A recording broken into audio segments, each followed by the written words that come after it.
Jóvenes, buenas tardes. Hoy damos inicio a la sesión de clase número 7, ¿no?, de la unidad didáctica de técnica de producción,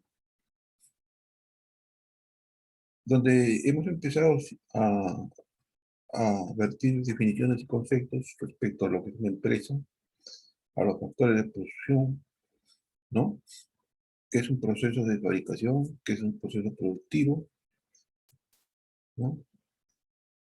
Hemos también visto el tema respecto al requerimiento de materiales, al requerimiento de máquinas y equipos, ¿no?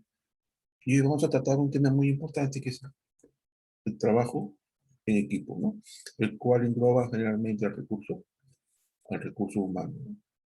En toda empresa,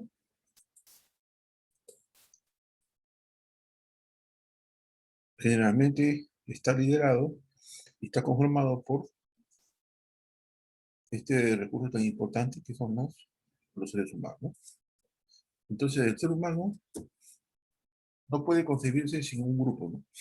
El ser humano es de naturaleza social y existe porque generalmente pertenece a varios grupos sociales a la vez. En la sociedad cambiante, plural y multicultural en la que nosotros nos encontramos o en la que vivimos, el desarrollo de una competencia a la vez personal, profesional y social, como es el trabajo en equipo, ¿no?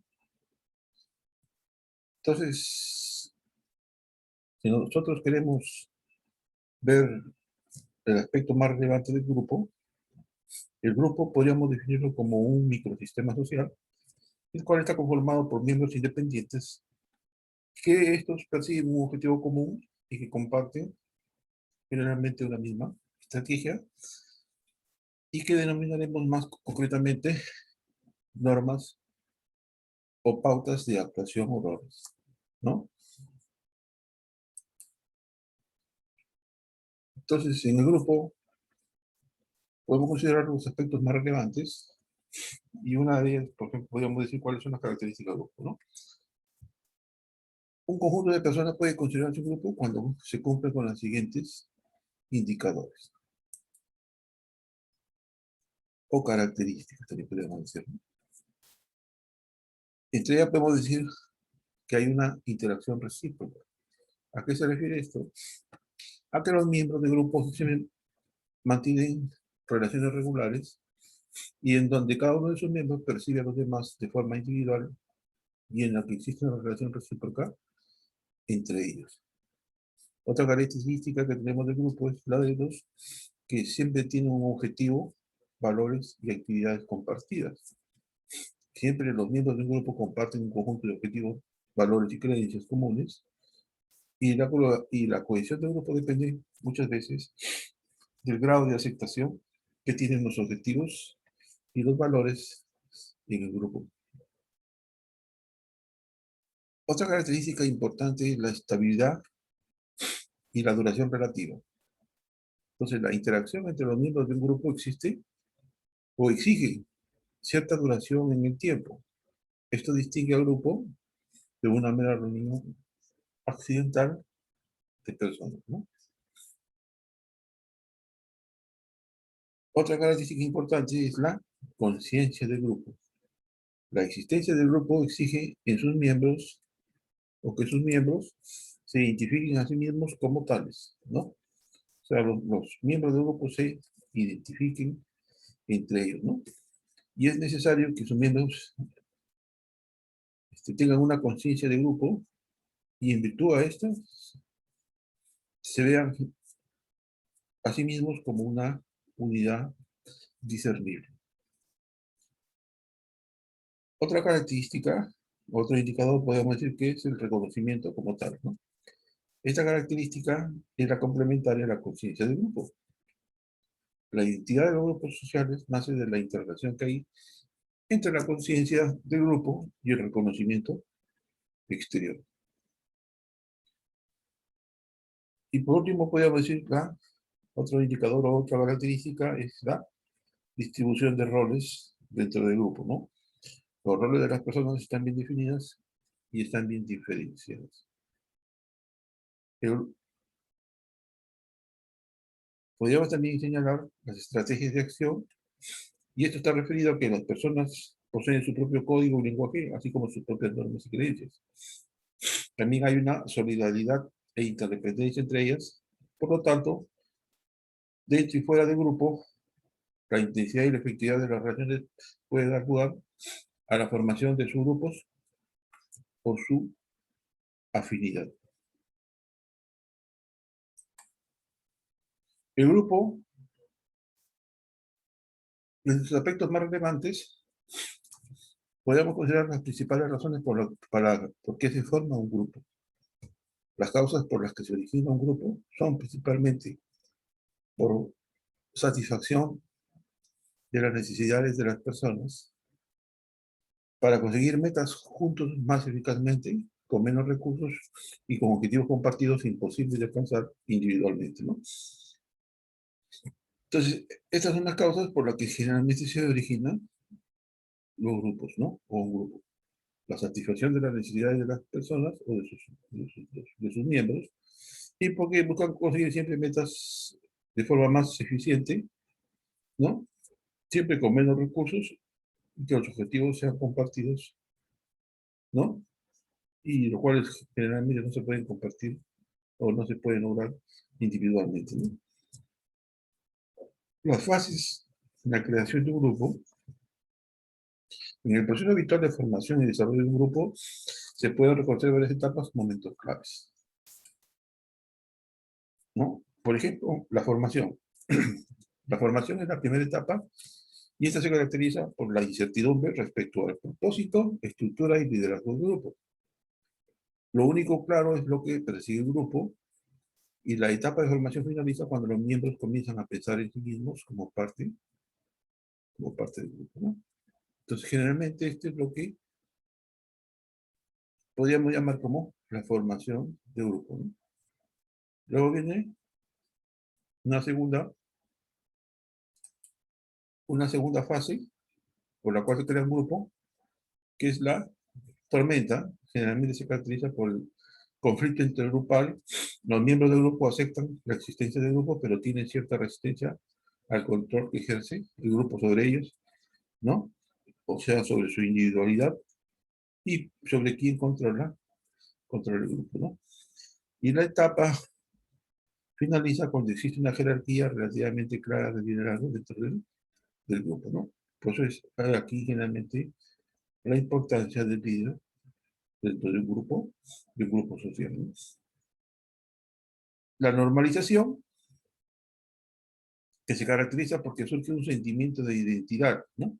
Existen relaciones estrechas y un alto nivel de cohesión, y en esta etapa generalmente se completa y se solidifica o se consolida ¿no? Cuando se logra una estructura del grupo, ¿no?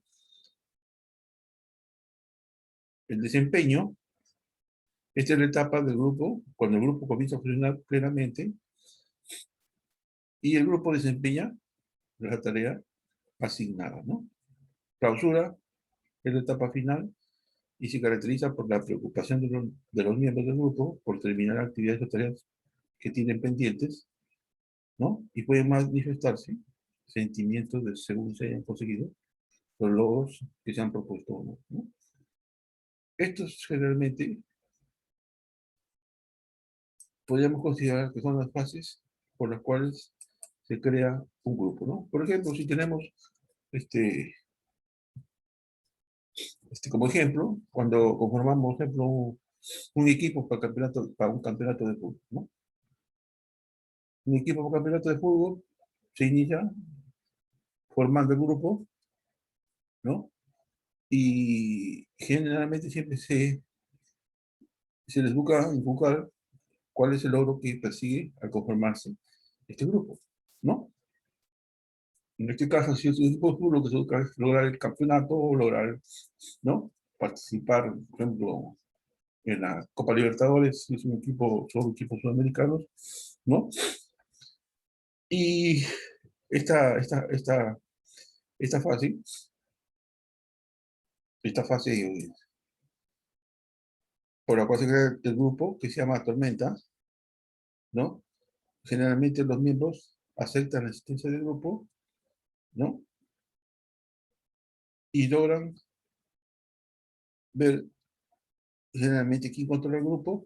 Por eso es necesario generalmente un líder dentro de un equipo. En este caso viene a tener el capitán muchas veces del equipo, si se trata de un equipo de fútbol, ¿no? Y esta fase termina cuando se queda claramente quién es la jerarquía dentro del grupo que se ha conformado, ¿no? Entonces, así podemos distinguir estas etapas de tu grupo. Por ejemplo, hemos tomado como ejemplo un equipo de fútbol, y lo mismo sucede en las diferentes actividades que cumple un ser humano, ¿no? Por ejemplo, en una empresa donde va a trabajar, también generalmente tiene que formarse grupos, ¿no?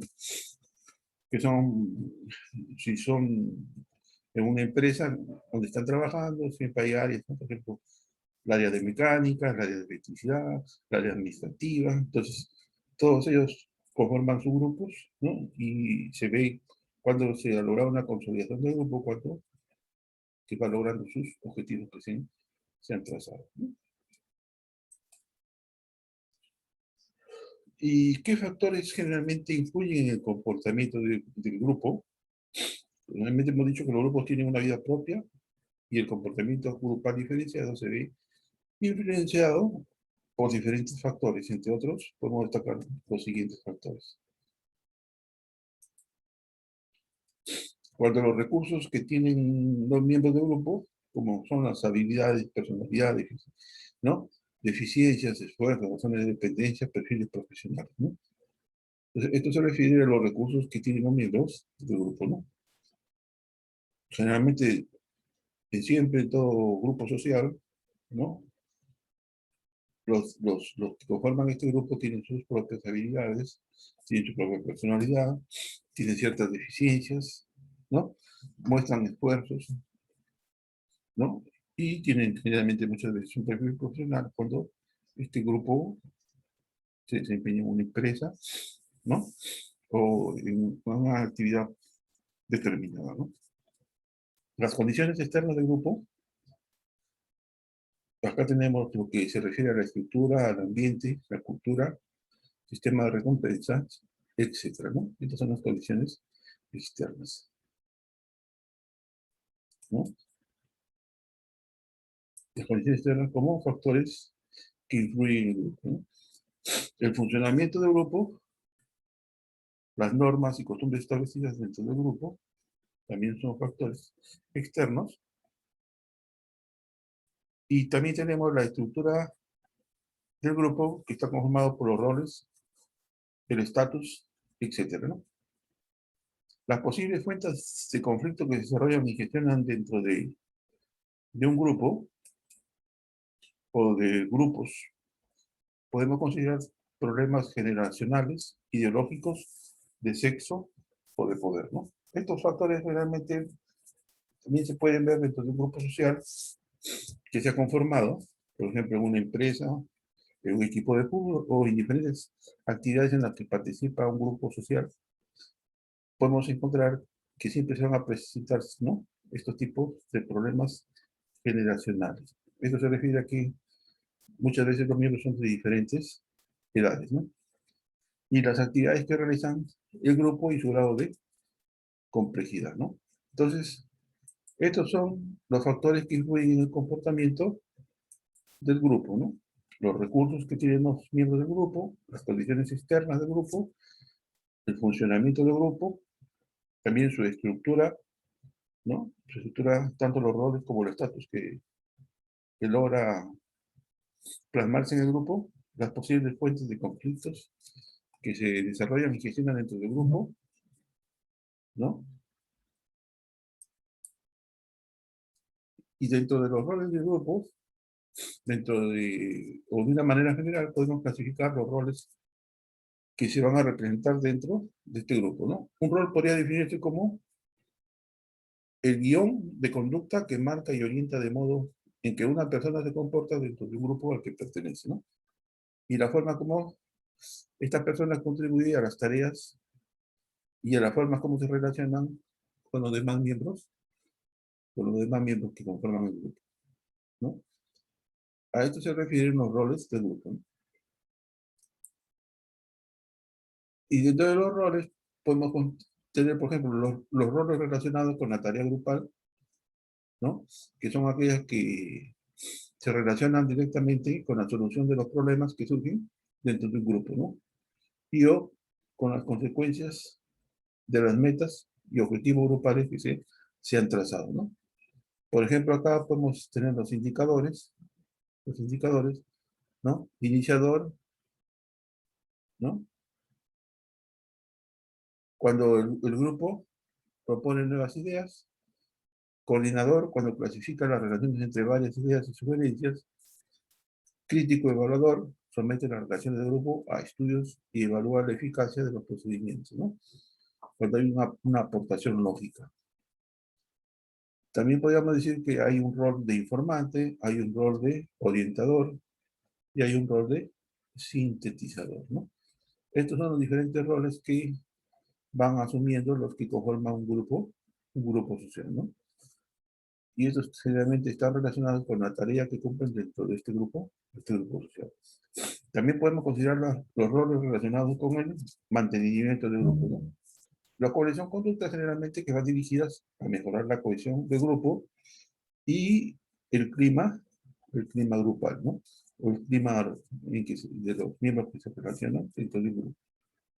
Entonces, este rol puede ser de animador e incitador, de conciliador, de estimulador y del facilitador de la comunicación, ¿no? Estos roles generalmente también son asumidos dentro del grupo que se ha conformado y que generalmente cuando es animador o incitador está encargado del mantenimiento de la solidaridad dentro del grupo, ¿no?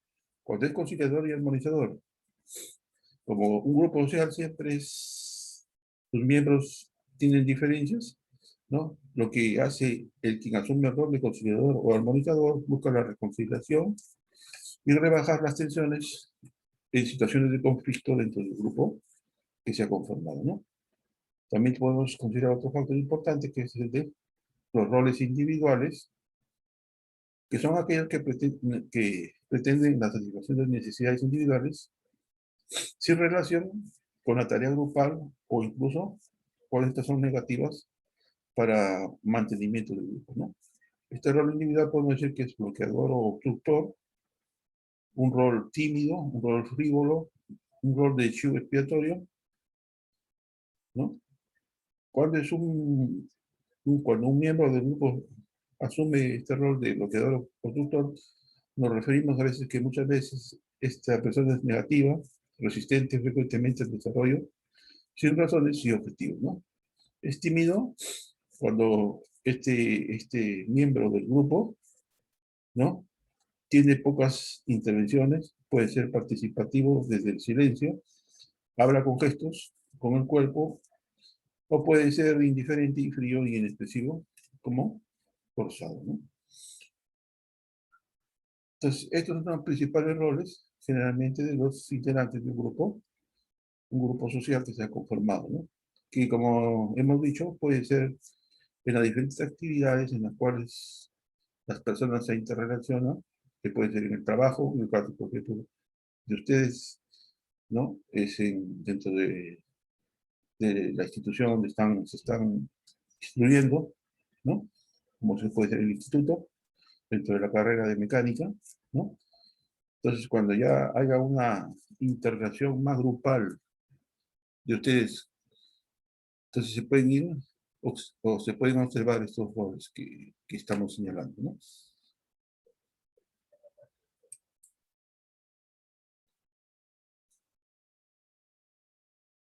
Los roles en el grupo que se han identificado, definido y categorizado, generalmente podemos observar 9 roles de equipo y que se agrupan en 3 categorías fundamentales, ¿no? Entonces, acá tenemos, por ejemplo, el rol de ideas, ¿no? Por ejemplo, de quién es el cerebrito dentro del grupo, quién es el especialista y el monitor evaluador, ¿no? Sus características, cuando decimos que es el cerebrito, es el creativo, el imaginativo, ¿no? Y generalmente es el que se encarga de resolver los problemas difíciles buscando soluciones poco comunes, ¿no? Por ejemplo, ustedes en el colegio, ¿no? Dentro de su grupo o de su año de estudios, siempre había uno de los miembros del grupo que era el más erudito, ¿no? El más aplicado, ¿no? El más inteligente, podríamos decir, quien resolvía problemas y generalmente siempre estaba buscando soluciones poco comunes, ¿no? Lo mismo tenemos los especialistas y el monitor evaluador, que es el sobrio, el estratega, el perspicaz, ¿no? Y este miembro generalmente siempre ve todas las opciones, juzga con precisión y entiende los diferentes puntos de vista, ¿no? A eso se refiere, ¿no? Cuando asume este rol de monitor evaluador. Lo mismo podemos señalar con respecto a la acción que asumen dentro del grupo, asumen un rol impulsador, implementador y finalizador, ¿no? Entonces acá tenemos sus características. El que es impulsor generalmente es dinámico, extrovertido, nervioso y siempre busca o encuentra vías para salvar los obstáculos, retos y presiones, ¿no?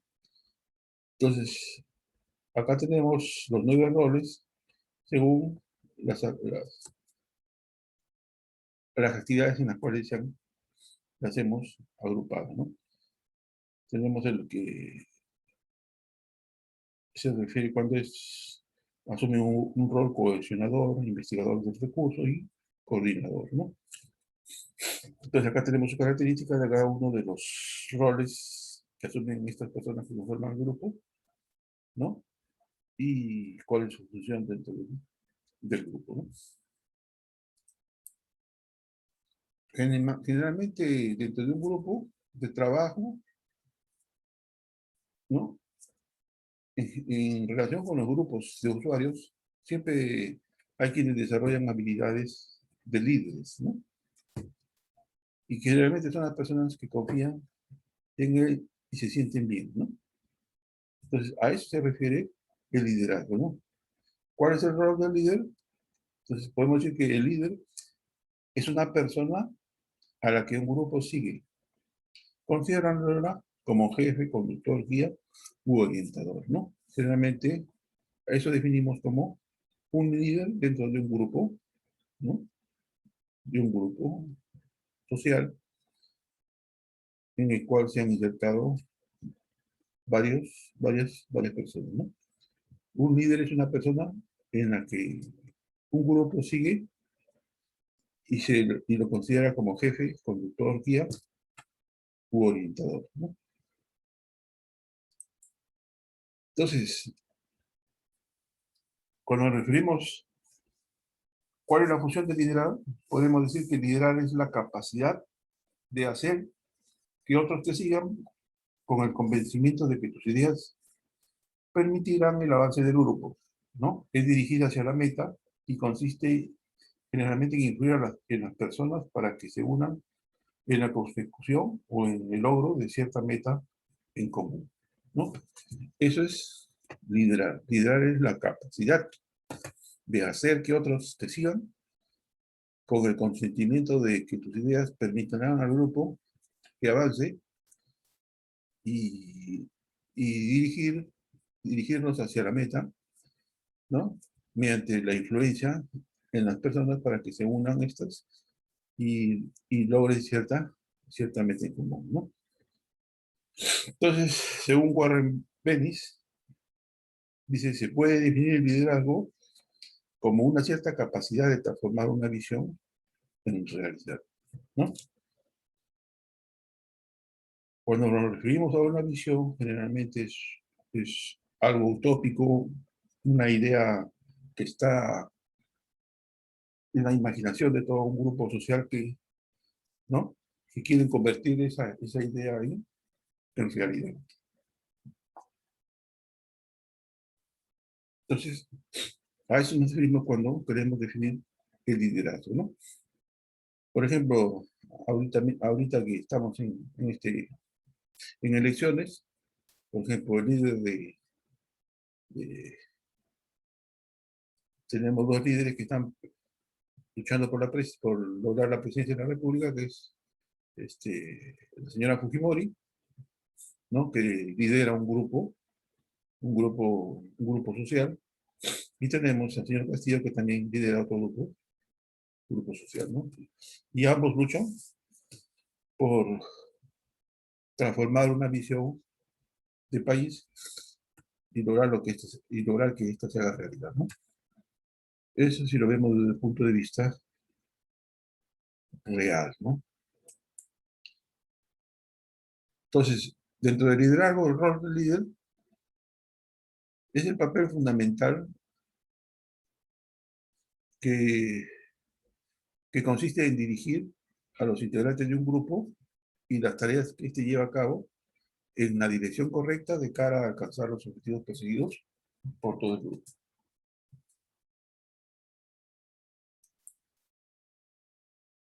Entonces, como ven, la función principal del líder es dirigir personas, tareas y lograr los objetivos, ¿no?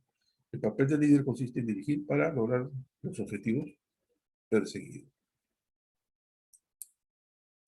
Generalmente también podemos ver, o podemos encontrar 4 tipos diferentes de liderazgo, ¿no?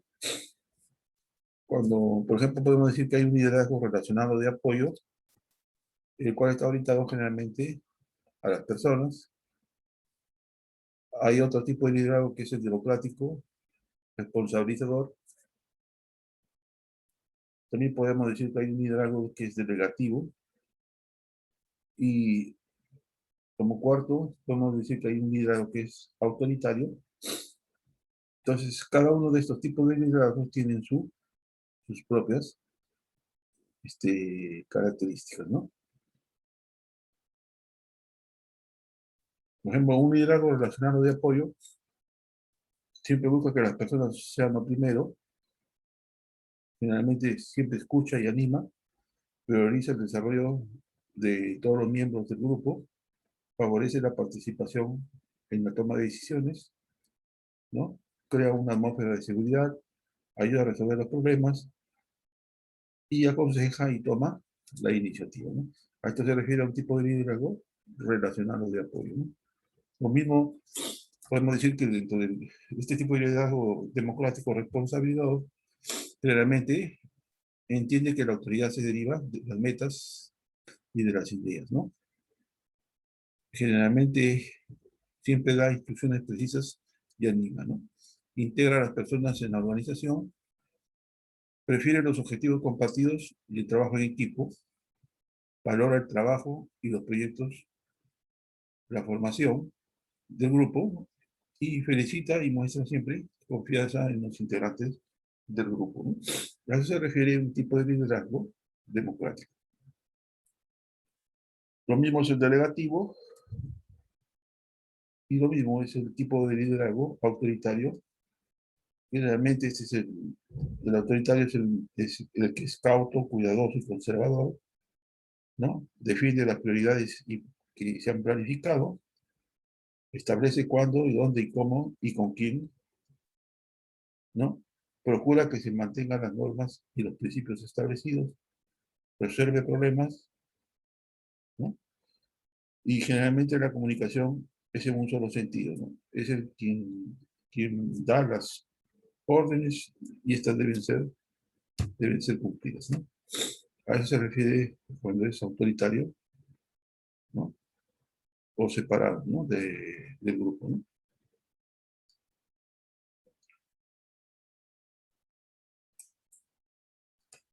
Generalmente cuando se forman los grupos sociales, ya hemos visto sus características, los tipos de liderazgos, qué es un líder, cuál es su rol dentro del grupo, ¿no? Y generalmente la vida del grupo tiene diferentes tareas o acciones que tienen que realizar y generalmente esto, esto se puede ver el tipo de forma como se organiza el trabajo dentro del grupo social, ¿no? Acá tenemos, por ejemplo, la dinámica de grupos, ¿no? Que generalmente tiene indicadores que determinan la vida interna del grupo. En base a las aportaciones de la dinámica de grupo podemos proponer los siguientes factores como requisitos básicos para fundamentar un adecuado clima de relaciones humanas dentro dentro del grupo, ¿no? Entonces, estos indicadores, por ejemplo, se refieren a lo que es la interacción que va a haber en el grupo, en la comunicación, en la cohesión del grupo, ¿no? Entonces acá tenemos tres indicadores que determinan la vida dentro del grupo cuando se habla de una dinámica de grupo, ¿no? Entonces la interacción es la que busca siempre de crear espacios para que este proceso tenga la opción de existir, ¿no? Busca facilitar siempre la interacción como forma de descentralizar las funciones, ¿no? En todas las órdenes y sentidos, ¿no? Y repartir las responsabilidades dentro del grupo. Así como de posibilitar la participación real de todos y cada uno de sus miembros, ¿no? A eso se refiere este indicador de interacción.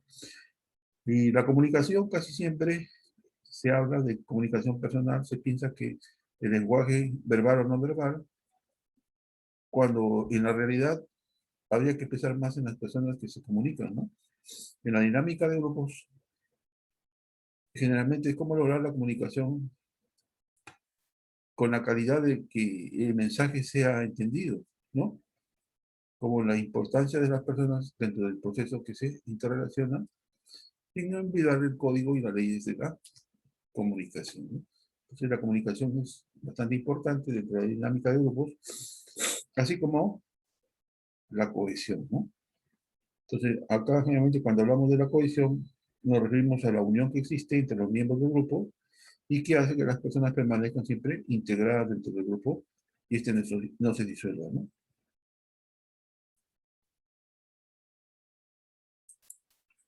La dinámica de grupos, generalmente las técnicas dinámicas de grupos, las técnicas dinámicas de grupo aplicadas, generalmente son procedimientos o medios sistematizados de organizar y desarrollar la actividad dentro del grupo y fundamentados en la teoría de la dinámica de grupos, ¿no? Al utilizar una técnica que signifique hacerlo como si fuera una receta, la elección de la técnica muchas veces es tan importante como su propio desarrollo, ¿no? Generalmente, cuando hablamos de criterios de selección de técnicas de la dinámica de grupos, debemos tener en cuenta siempre el objetivo que se persigue, la experiencia del grupo y el tamaño del grupo. Así también el ambiente físico donde se desarrolla, ¿no? Y las características de cada uno de los miembros del grupo, ¿no? Estos son los aspectos que debemos de tener en cuenta siempre a la hora de elegir una técnica de trabajo grupal, ¿no? En este caso estamos hablando de la dinámica de grupos. Entonces, la técnica dinámica de grupos se presenta generalmente con una clasificación de tres criterios distintos: el tamaño del grupo, la participación del experto y los objetivos del grupo, o fines por lo que se aplica esta dinámica, ¿no? Entonces, acá tenemos sus características según el tamaño del grupo, ¿no? Podemos trabajar con grupos mediante conferencias, congresos, etcétera, ¿no? Con grupo mediano, mesa redonda, debate, ¿no? Y si es un grupo pequeño, con un torbellino de ideas, ¿no?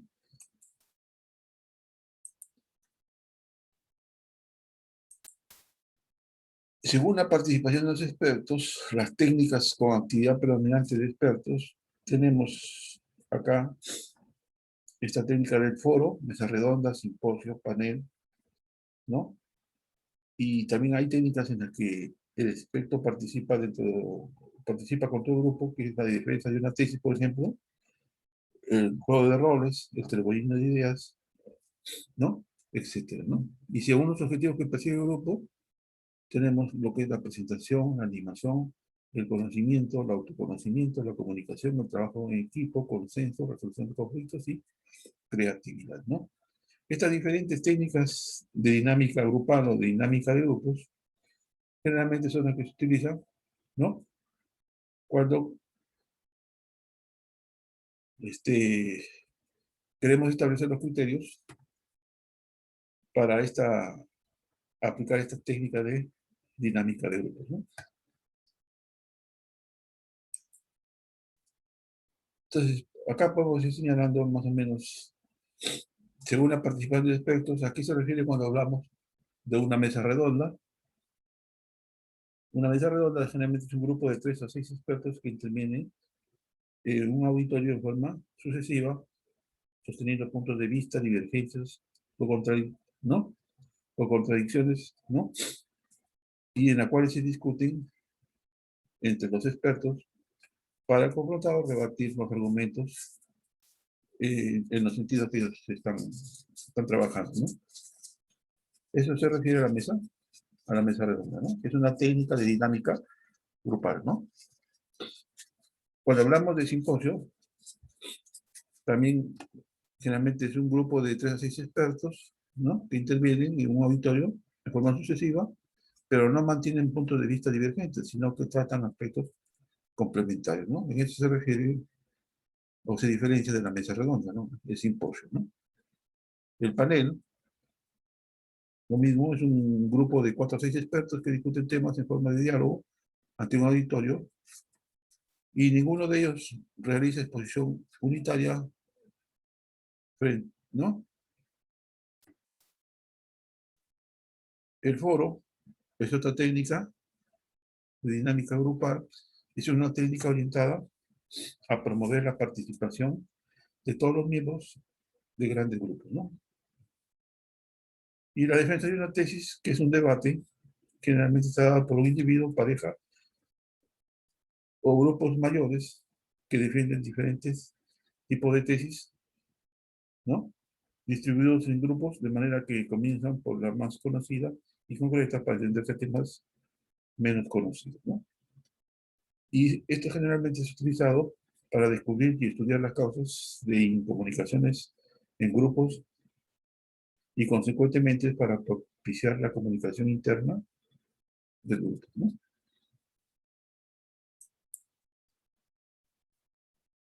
Según los objetivos que persigue el grupo, tenemos también técnicas de dinámica grupal o dinámica de grupos, como son las técnicas de presentación, técnicas de conocimiento y confianza, técnicas de autoconocimiento, técnicas de comunicación, técnicas de trabajo en equipo, técnicas de consenso, técnicas de reducción de conflictos, técnicas de animación y técnicas de creatividad, ¿no? Cada uno de ellas tiene sus propias características, ¿no? Las cuales se distinguen unas de otras, ¿no?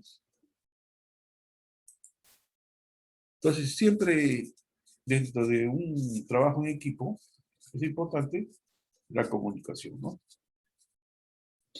Esto con el fin de mantener un buen ambiente de trabajo en el equipo, podemos considerar conocimiento de los objetivos del grupo, ¿no?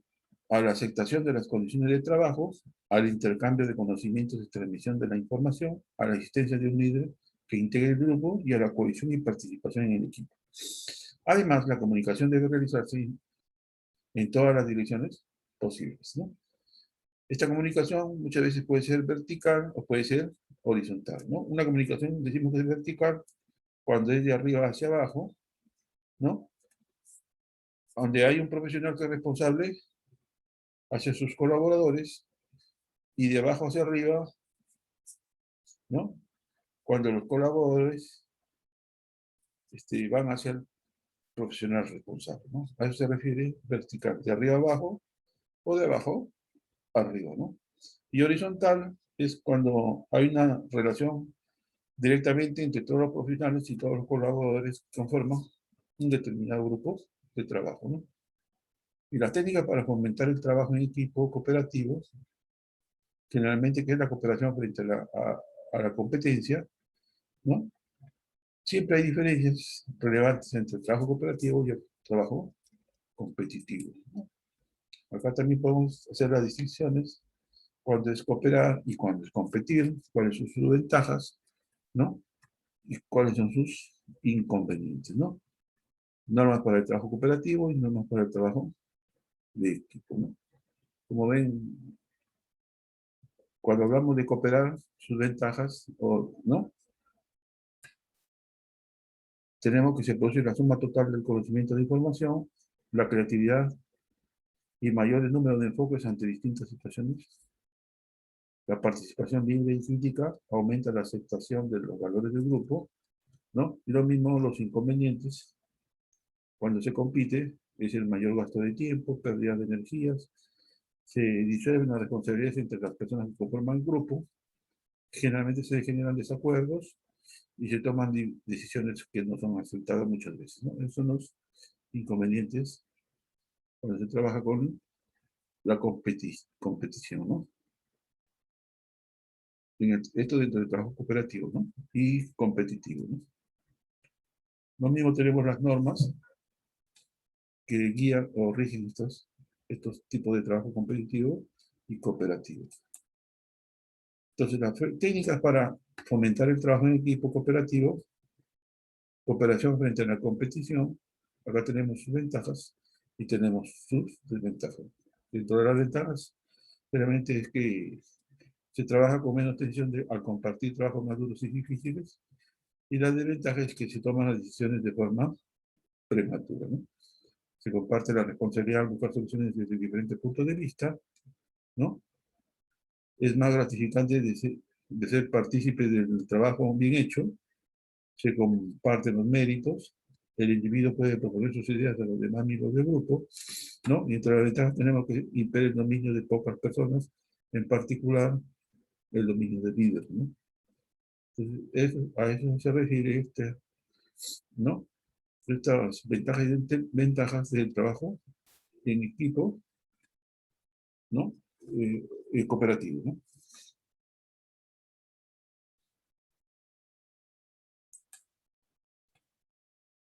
Bueno, con esto hemos dado una visión general, generalmente respecto a este punto, ¿no? A este tema que ha sido la clase correspondiente al, ¿no? Liderazgo y equipo y trabajo en equipo, ¿no? Entonces hemos visto los tipos, ¿no? Liderazgos, ¿no? Las diferentes técnicas que se aplican para el trabajo en equipo en forma resumida, ¿no? Y que generalmente es lo que generalmente se aplica dentro del trabajo diario en los diferentes grupos sociales que conformamos nosotros en nuestro diario vivir, ¿no? Muchos de nosotros tenemos una familia, cuando nos cursamos estudios, tenemos un grupo que es el grupo de estudios, ¿no? Si tenemos un trabajo, tenemos un grupo de trabajo, ¿no? Y dentro del grupo de trabajo, generalmente tenemos grupos más o subgrupos que generalmente están íntimamente relacionados con nuestras labores profesionales diarias, ¿no? Entonces, para eso tenemos que tener una idea generalmente global de lo que es el trabajo en equipo y los tipos de técnicas que se emplean para lograr un trabajo en equipo competitivo, eficiente y que siempre puede lograr los objetivos que se trazan dentro del rol que tenemos en los diferentes grupos en los cuales nos desempeñamos, ¿no? Eso es todo referente a lo que es el trabajo en equipo y liderazgo, que es el tema que hemos tratado hoy día. Con esto culminamos la clase de hoy día correspondiente al tema que hemos tratado, ¿no? Cualquier duda, cualquier pregunta, pueden realizarla por medio de WhatsApp, ¿no? Para resolver sus dudas. Buenas tardes, jóvenes, y espero que se haya logrado. El objetivo principal es que ustedes tengan la idea de lo que es trabajar en equipo y lo que es un liderazgo. Muchas gracias.